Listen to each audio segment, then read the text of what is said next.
Bassam Redwan. I have proudly served as senior consultant for the thoracic surgery clinic in Lünen for 6 years.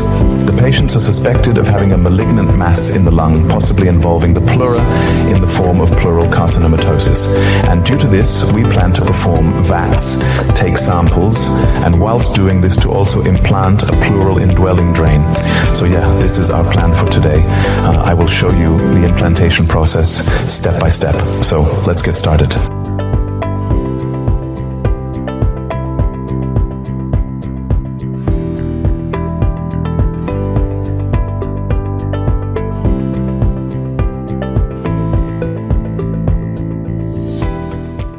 To begin our operation, we will infiltrate the area on a local level. We will numb the specific areas that are likely to cause pain, which include the skin, the periosteum that covers the bone, and the pleura surrounding the lungs. We will take every necessary step to ensure that all 3 targeted areas are sufficiently numbed, ensuring that the procedure is not painful at all, regardless of whether it is performed in an outpatient setting, but also now. And here we are at the upper edge of the rib. We will now enter the pleural space and can continue to aspirate the effusion. And now the Seldinger wire will be inserted. It is important, of course, that the Seldinger wire can be completely inserted without any resistance. We widen the channel accordingly so that it is sufficient for our dilator and the introducer sheath.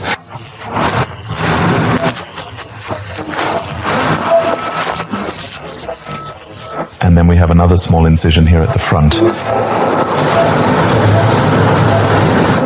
Then we will carefully tunnel this connection to our Seldinger wire. And there we also see an important component, namely the cuff, so to speak, which also grows into the subcutaneous fatty tissue so that the catheter cannot easily fly out. Now we carefully remove our instrument and then take the dilator, please. So with the introducer, with the dilator, we go right into the pleural space and then we pull this introducer with the wire out. And now the catheter is basically inserted through this introducer sleeve with peel off. We can simply thread it in and continue inserting it.